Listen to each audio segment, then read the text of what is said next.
Despite the fact that reading is something that I typically do for enjoyment, essentially as a rest activity, a way to give myself energy rather than take it away, I spent a lot of June just feeling really negative about how much I was reading. I think especially given the fact that we had the Goober Readathon in May, where I read 9 books, I almost felt that like in June, I was not living up to my own reading expectations, which is odd because I don't really set expectations for how much reading I should do in a month, but given the number of days I was reading was definitely lower than May, I just spent a chunk of June feeling like I was failing at reading. Which again, feels a little bit silly to say because I'm not necessarily setting myself a specific target for each month. That being said, I was actually quite surprised getting to the end of the month and doing the little blurbs in my reading journal that I actually had a lot of things that I needed to put in here.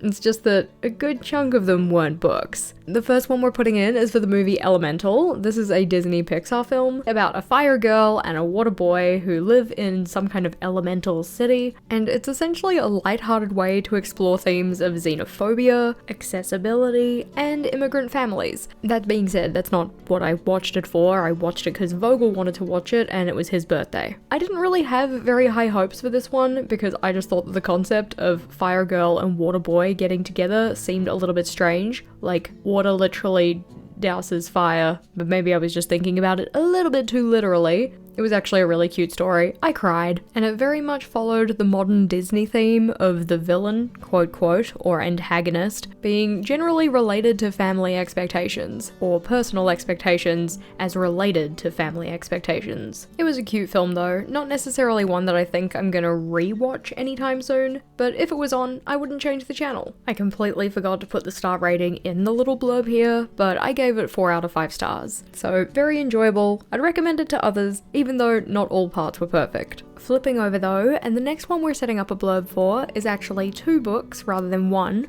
but because I read them back to back and there was a lot of overlap in the stories, I figured I would just combine them into one review space. This was the 2 books in the Web of Silence duet, those being Little Stranger and Little Liar. I think that in terms of enjoyment, I probably enjoyed Little Stranger more, but that feeling also comes from the fact that I finished it a lot faster. Not only was Little Stranger a shorter book, having 207 pages compared to 430, but I also just got to a point in reading Little Liar where I put the book down and didn't pick it up again for like another week and a half. That's not to say it was a bad story, it was just a little bit different. Also, the first half-ish of Little Liar is kind of like a rehash of the first half of Little Stranger, just from the other character's point of view, which I did think was pretty good. It answered a lot of questions that myself and my friend who were also reading it kind of had, but I think I possibly got so wrapped up in enjoying that when we kind of went to the modern day narrative, it felt like a safe place to put the book down, and it took me a second to get back to it. That being said, once I did get back to it, I finished it off very quickly. Now, this series is a dark romance, which means it is definitely not for everybody, though technically speaking, any book isn't for everybody. But if you're going to go into this book and you don't necessarily consider trigger warnings to be spoilers, then you might want to check the trigger warnings before you pick it up. The story is a dark, taboo romance where we have a relationship between 2 foster siblings. So the story is gonna give some people the heebie-jeebies, but my friend Rachel and I are on like a mini quest to kind of find our limits in the dark romance genre. I've not personally yet found a dark romance book that I felt like I wanted to put down, scrub my brain, never pick that up again, but I also haven't read as much as she has. There's not a lot of reading content that gives me the ick to the point where I'm like, I cannot finish this book, but I know that's not necessarily the same for everybody else. In terms of the decoration that I do in my blurbs, I like to make them related to the story somehow, and so for this one, I decided to just go and find some fan art of the characters from the stories. The top one we have has Malachi, our male main character, and Olivia, our female main character, whereas the picture that I stuck in at the bottom is just Malachi by himself. These ones were done by the creator Shauna the author, who has an Instagram and a Patreon. I in particular signed up for her Patreon so that I could get these downloads and then print them off and stick them into my journal. She does a lot of great work for different fantasy and romance series and is definitely worth checking out. I've also used her art previously in my reading journal when I did my Onyx Storm, Fourth Wing, and Iron Flame pages. And if I had have had a reading journal like this when I read the ACOTAR series, I would have used it there as well. I ended up giving both of these ones 4 stars, but but as said, I would not necessarily recommend it only because I don't know what kind of books you're into, and this might not be your cup of tea, so if you're considering it and you don't think of triggers as spoilers like I do, then you might want to go and read those first. June gave us what I think was the only Friday 13th we're getting this year, so of course, to celebrate, my friends and I had to have a spooky movie night, and we were tossing up between two movies, one of those being Smile 2. That wasn't the one we ended up going with, but 2 days later Vogel and I just ended up watching it anyway, and I actually really enjoyed it. I mean, it's kind of hard to say that I enjoy a horror movie, but I think as far as horror movies go, and in particular as far as horror movies sequels go, this one was really good. Because it is a sequel, I don't want to give all too much away, but if you've seen any of the promo materials, then you can probably tell that it has some smiling, and it's a horror movie, so the smiling is creepy as heck. I ended up giving this one a 4.5 out of 5, mainly because some of the supposed practical effects towards the end of the film were actually practical but looked CGI, and they kind of took me out of the rest of the film that felt very real. But this film follows Sky Riley, who is a pop star, who doesn't really have a great time in this film, given the fact that she's being haunted, I guess might be the right word?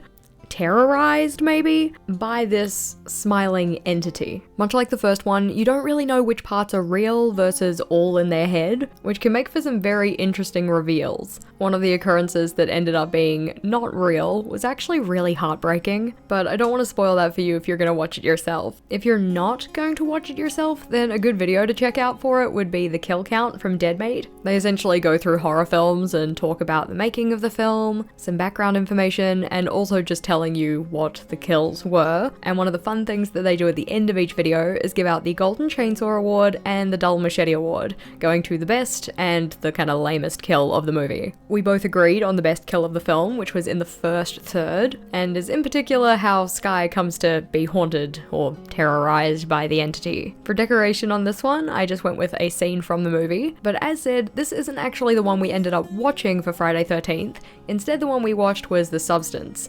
Now, this movie had a lot of kind of like positive hype about it. It got a lot of praise, and in particular, I think that's because of the subject material, essentially looking at the treatment of women in Hollywood, especially aging women, and not even necessarily in Hollywood, just in general. And honestly, I was gonna give this movie probably a 4.5 to a 5 star, until we got to the final third. Like, the final kind of almost closing scenes of the film literally ruined the rest of it for me. That being said, it didn't ruin it as much for me as it did for some of the people I was watching it with. I still ended up giving this one a 3 out of 5 star, but while the rest of the movie had a lot of body horror already, left you feeling very uncomfortable, but kind of in a good way, given the fact that it's a horror film. Even though it was very obviously a work of fiction, things still felt quite realistic. But then in that like final half of the final third, everything just kind of went off the deep end. We lost a lot of the realism aspects, and it turned into like a literal bloodbath. But not a bloodbath in the sense of multiple people getting injured and bleeding and such, but more so just like one particular character essentially having a blood hose underneath their skin and then just dousing a room. I'm pretty sure that was something that the director is kind of known for. I haven't seen any of their other movies, but I definitely would have preferred a slightly different ending. That being said, the rest of the film was actually really good. If we had have just tweaked the ending a little bit, this one would have been probably as highly rated as Smile 2 was. I thought that the concept was really cool, so maybe if you're gonna watch it, just like don't watch the final 20 minutes, which seems silly, like you can watch the final 20 minutes, but in my mind I'm trying to just consider it to be a separate piece of media, like it didn't actually happen, but the rest of the film did. It's always frustrating when you're really enjoying a piece of media and then the ending kind of ruins it for you. Flipping back though, because I left a page blank earlier in the journal, on this one we're putting a review that's very much related to the stuff on the left-hand page, and that's because I watched the next season of The Rookie. Now, I was so excited at the end of season 4 because we were getting hints of a certain couple getting together, and then in season 5 it actually happened. Yay for Chenford, I am 100% for it. And yes, I know that they obviously have some issues and they're not gonna stay together because that's what these kind of TV shows do, but I don't care, I'm just gonna live in my delusion and be very happy about it. Having said that, I also totally finished season 6 in June, so I know what happens. For decoration on this one, I wanted to do a similar thing to what I have on that left-hand page, but I actually decluttered the tape that I used in the top left corner, so I ended up just going in with a kind of parchment-looking sticker. It just needed to be something neutral that was, I don't know, semi-related. I don't have a lot of stickers related to police officers. This is definitely a hole in my collection that I should fill, especially given the fact that I am really enjoying The Rookie, so I'm gonna keep watching it, which means I'm gonna need police-related stickers again. But along with a little parchment sticker, I also just stuck in, I guess what is a scene from the TV show. I don't remember it specifically, I just found it online, but I love it because they're cute together, and I just want happiness for both of them. But in season 6, I'm not gonna get that. Well, didn't get that because I've already watched it. Obviously, this being season 5, I can't tell you all too much without it being spoilers, but the general premise is that we have John Nolan, who is a 45-year-old newly divorced man at the start of the series, who goes for a career change to become an officer in the LAPD following a bank robbery that happened in his hometown in Pennsylvania. Essentially kind of like spurred him into this life change, especially considering he was like, you know, recently divorced and feeling a little listless and not really knowing what to do with himself. But throughout the series, we get to see him graduate from the rookie training program. We get to meet other characters in the form of like other rookies and other officers, detectives, lawyers, and also some criminals, which is always hard in shows like this where you kind of start to get an attachment to the criminals because you know they're gonna disappoint you because it's not like a fantasy story where the morally grey character is actually the love interest. Like there's probably gonna be a part where they let you down and do something bad that's gonna kind of hurt the other characters, either physically or mentally. But considering I'm the type of person who finds it very difficult to stick with any show that's long running, I'm actually very impressed with myself that I've managed to get up to season 7. Like we've only watched the first episode of season 7, but that also means that I'm almost up to date, which is kind of exciting. Because this page is summarizing an entire season though, and that season had 22 episodes, there's definitely a lot to talk about, so I wanted to make sure I maximized my writing area. This was the only blank spot that I left back here though, so then we have to flip all the way forward so that we can put in our next blurb. This one being for another watchable, because as kind of mentioned, I didn't do a lot of reading in June, but I watched a lot of stuff. And one of the things we watched was Titan, the Ocean Gate submersible disaster. This one being about the little submarine that ended up killing a bunch of people not too long ago. And it was quite interesting because prior to watching it, all I really knew is that they were going down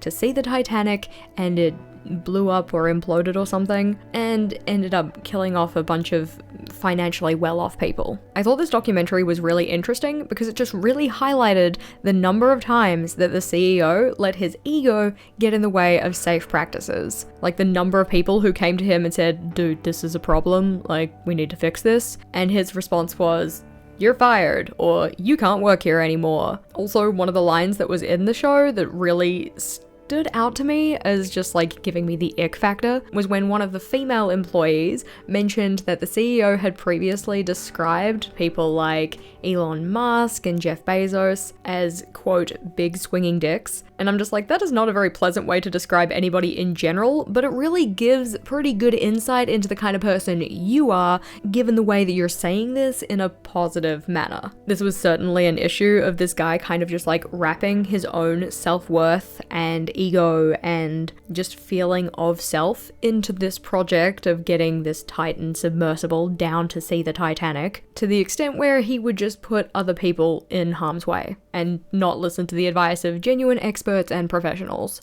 As said though, I didn't really know a lot about it before watching this one, so it was interesting to see the chain of events that led up to the final deadly voyage of Titan. I didn't end up giving this one a rating because it felt kind of strange to. I'm never really too sure how to rate documentaries, but I'd probably go for about a 4 out of 5. Another watchable that I was chuffed to check out though, mainly because it's on my 25 things to watch in 2025, is the Amazon movie Cinderella. As far as fairy tales go, Cinderella isn't necessarily my favorite story, but it's familiar and we decided to watch it as part of a colouring in date. So Rachel and I essentially sat on the couches with our stable tables, got out our colouring books and just coloured in while we were watching the film. We essentially wanted to put something on that you didn't have to very attentively pay attention to the screen, and a story that you're familiar with is really good for that. The thing that was interesting to me about this adaptation was that we didn't have any of the kind of classic Disney songs, mainly because it's not from the same studio, so like that makes sense, but instead for the different parts, they actually used a lot of modern pop songs, which was kind of fun. I also liked the slightly different take in that Cinderella was trying to be a dressmaker and like own a business, but in her town there shall be no women business owners, the king forbids it, or something like that. And given the fact that she has that aspiration for herself, you're kind of sitting there like, but aren't you supposed to get with the prince? If you're a princess, you're not gonna be a business owner. Turns out that point gets nicely taken care of at the end of the film, so no harm, no foul. And while it wasn't necessarily an amazing film, it was still a bit of fun, so I gave it 3 out of 5 stars. Comparing this to the 3 out of 5 that I gave The Substance, that one was mainly because it could have been a 5-star and the ending ruined it. This one was more so it was generally mid the whole way through, but in a fairly positive way. What was definitely my favorite movie from the month though was K-pop Demon Hunters, and literally I only ended up watching this because I saw one reel on Instagram that was in the kind of bookstagram space that had taken one of the songs from the film and kind of put little captions over it to liken the characters to morally grey men and book readers. That was literally all that I saw about it before I was like, yep, I'm gonna watch that, and then queued it up to watch with Vogel that evening. Now of course, given the fact that this one is K-pop Demon Hunters, as you can expect, we do have music in this, and that music is K-pop related, which was really great. It made for an excellent soundtrack. A lot of those songs are now on my Spotify and have been played a lot over the past week and a half, both by myself and by Vogel. In particular, Soda Pop is so dang catchy. I think my favorite song would probably be Your Idol, but I also like Golden and how it's done and what it sounds like. Just a lot of great music, which also Smile 2 had good music, given the fact that the main character was a pop idol. The movie itself was only like an hour and a half long, so I definitely would have liked there to be more, especially because there were certain characters that I feel like they either weren't super necessary, or to have them be more impactful, I would have liked them to get more screen time. In particular, the older woman mother figure for one of the 3 pop idols. Like, she was necessary because she's kind of the personification of one of the characters' shame, but her scenes just weren't as impactful because we didn't really see her except for in flashbacks. For that reason, I ended up giving the film 4.5 stars instead of 5, but I did very much enjoy it and I will probably watch this one again at some point, but it essentially felt like the K-pop version of Josie and the Pussycats, and now I really want to watch Josie and the Pussycats, like the film from 2001. Typically when I do a review page in my journal, I assign 1/4 of a spread or a half of a page to any individual book or movie, then a full page or possibly a full spread to a TV show season. And I think thus far the only exception to that rule I've had was Onyx Storm, where I gave it a full spread for the one book. This movie I decided to give a little bit of extra space to, so having it take up the full page rather than just half a page. Mainly because of the decorative elements that I picked out, I knew I wasn't going to be able to include those and also have writing space if I only had that 1/4 of a spread or half a page. And also, I wanted to put in some quotes from the movie as well, in particular the songs.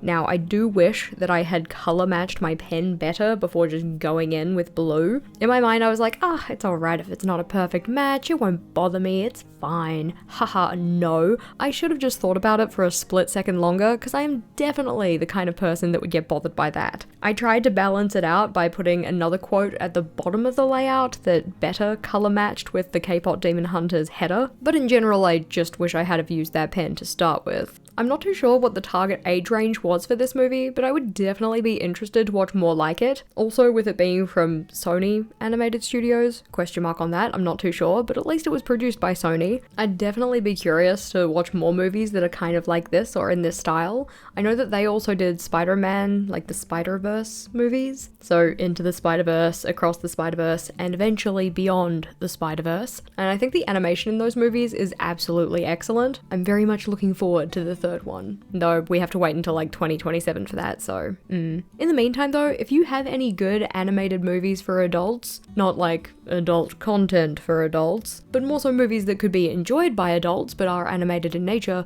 I would love to hear your recommendations. Let me know in the comments. As it turns out, when I flipped to this page, I accidentally left a spread literally directly behind it that hadn't been filled in, so we're flipping back to put in another blurb for The Rookie, this one for season 6. Season 6 only had had 10 episodes, which honestly was kind of nice because season 5 felt like it dragged on for quite a while. Like, yes, I still enjoyed it, but I do very much enjoy it more when seasons are shorter in length than they are longer. Like, you have some TV shows that have 45 episodes or more per season. I'm just like, no, I'm not gonna watch that. I mean, admittedly, those are also the kind of shows that only have 20-minute episodes compared to 45 minutes, but still, with the 22 episodes of season 5 felt like it went on for quite a while. Season 6 only having 10, much more manageable, and thus why I finished it in June as well. As of course mentioned, very sad that Chenford did not survive this season, but I have the faith they will come back, they will return. But in terms of the layout of this page, because we only had 10 episodes in the season, I didn't have quite as much to write about, so I opted for a larger piece of decoration along the bottom. I still definitely would like to get some police-related stickers though, so that then I can use those instead of just screen grabs. Not to say that I don't like the screen grabs, but it would be nice to not have to go and find them. That is definitely something that I've found has been taking me quite a while in my reading journal, is finding the elements that I print out to stick in. Finding the covers of things doesn't really take that long. It only takes as long as it does because I get distracted by Instagram or something like that. But because I really like to have the title text be the same as what's on either the poster if it's a movie or the cover if it's a book, that can take me a second either to find or quite a few seconds to make. The ones for TV shows and movies usually aren't so hard to source. You literally just type in the movie title or TV title, followed by the word title and then maybe PNG. So you can usually find a transparent image through a Google search. But for books, that isn't necessarily always the case. Especially not for indie books or less popular books or anything like that. Those ones, a lot of the time, I have to make them myself. I mean, have to is a strong phrase for it. I don't have to do anything, but because I want that lettering style to be the same and I don't want to do it by hand, that's the easiest way so far I've found to do it, but that doesn't mean it's actually easy or doesn't take me a while. For instance, the titles for Little Liar and Little Stranger that we had previously, those ones I was going to try and cut out from the book covers, but because you had elements overlapping the text and then some of the resolutions weren't great for the book cover pictures I was using, it all just got a little bit too hard, so I just found a font that matched close enough and ended up using that for the titles. But it's kind of gotten to the point where the time spent doing that almost doesn't feel worth it as much. Like, I love the way it looks, but it certainly extends the time taken considerably when I have to source those. It might be something that I lightly let go of in my next reading journal, or possibly from July forward. I haven't decided. It seems that Rachel and I watched a lot of stuff together this month, so another watchable that Rachel and I both consumed was Irish Wish, and we mainly watched it because Lindsay Lohan was in it. I didn't really know all that much about the story before I went into it, and this was definitely one of those movies that it's good for a one-time watch. It was a bit of fun. I gave it 3 out of 5 stars, but it certainly had its problems. Rachel and I both agreed that those kind of soft-spoken, pining female main characters that don't really stand up for themselves or speak out when they have a want or a need, they are more frustrating than they are endearing, and that was the kind of main character we had in this one. Given the title, you can probably also assume that we have a be careful what you wish for type scenario going on here, and in this case it's Lindsay Lohan's character wishing that they were with or as part of a couple with somebody else, only to realize it really isn't all it's cracked up to be. Which fair, because the person she was pining after didn't really seem like that great of a person to start with. For decoration though, I just decided to go with this soft washi tape in each of the corners, and then also a little sticker of a bag, because at one point our main character loses her luggage, and she also loses a scarf earlier in the film too, so that was kind of a happy accident. Not that the scarf she lost looks anything like that one, but it's all good. General vibes work here. When it comes to decorating in my reading journal, I'm not looking for perfection in terms of the matching of the elements I'm sticking in to the actual stuff in the film or in the book, but a general association is nice. So given all of the blurbs that got filled in, let's go and have a look at how my June stats went. Well, in terms of books, as said, I read 2. I did start a 3rd one for our book club, I just didn't quite finish it in June specifically, so that one's gonna get captured in my July pages. I watched 7 movies, watched 3 but only completed 2 TV show seasons, and also played 4 games. but because those 4 games didn't get done to completion, I didn't include any blurbs for them in here. Along with writing in the numbers for each of those, I also like to put in a little bar graph, and it's lucky I didn't watch any other movies because otherwise it wouldn't have fit. That one was very much more of a happy accident than it was like pre-planned. But as for the highlights section, this is for pieces of media that stood out in some way for the month. They don't necessarily have to be the highest rated, but more so ones that were memorable or impactful or special in some way. The ones I selected were Little Stranger, because I enjoyed that one more than I enjoyed Little Liar. Smile 2, because it was the best horror movie that I watched, the Titan documentary, just because it was really interesting, and then K-pop Demon Hunters because it was my favourite film from the month. As for my quotes at the bottom, I decided to go with ones from my favourites, one of them being from Smile 2, which is kind of a spoiler, so I'm not going to say that one out loud. We had one from K-pop Demon Hunters being, "You gave me my soul back, and now I give it to you," and one from Little Stranger saying, "Since you're teaching me everything else, will you teach me how to say your name?" That one was a pretty cute moment. But if you know what else she's teaching him, then maybe slightly less cute. But it's fine, because on the right hand side, this is where I like to put in my little graphs. Now, every time I only read 2 books in the month, my graphs just don't look as cool. And I know that's not the reason we read, but I do love my stats pages because they look cool, and they just don't look as cool when there are only 2 books that are being captured in these graphs. The first one though is for formats, so I read one as a complete ebook, like digital book, and one as a mixture, or immersion, so a combination of digital and audio. In terms of genres, both of them were romance, and I guess in the subgenre of dark romance, but I don't get all that specific with my genres, I kind of keep them very top level. And then in terms of ratings, because I rated them the same, my average book rating for the month was 4 out of 5 stars. I also have some at-a-glance statistics at the bottom, so saying that I read 637 pages across those 2 books. In terms of watchables, we had 1,595 minutes, approximately, because I finished season 5 of The Rookie, but I'd already started part of it the prior month, and I don't quite know where that cutoff was. And this is why, in future months, I'm not going to be including this minute statistic, because it's too hard to keep track of, and realistically, I don't care all that much. But the other 2 at-a-glance statistics I have are how many books were from series and how many were standalones. Both of mine were in the same series, so we have 2 books in a series and no standalones. Or at least no standalones that I finished, because the book club book is technically a standalone. I just didn't finish it in June. As said, the graph's not looking all of that interesting makes me a little bit sad, but what made me even sadder was the fact that given the number of times I went over with my pen doing the ratings pie graph, that one turned out a lot more green tone than any other point on this page where I've used that pen. That one's actually the teal color that I have for each of the title highlights. It's just that when you go over it repeatedly, it's very much more green. It does bother me a little bit that it doesn't match all that well. I might end up pulling up that sticker and putting in a new one. But for now, let's flip back so that we can flip through all of the layouts for June in my reading journal. Given the spaces and the way that I used my reading journal in June, I know that there are some changes that I'm going to want to make moving forward, but in general, I'm still really enjoying being creative in this way. I like doing the little blurbs, I like doing the collage-y elements, and even though sourcing the title pictures to make it so that the title text on the cover matches what I put in my reading journal, I really do love the way it matches.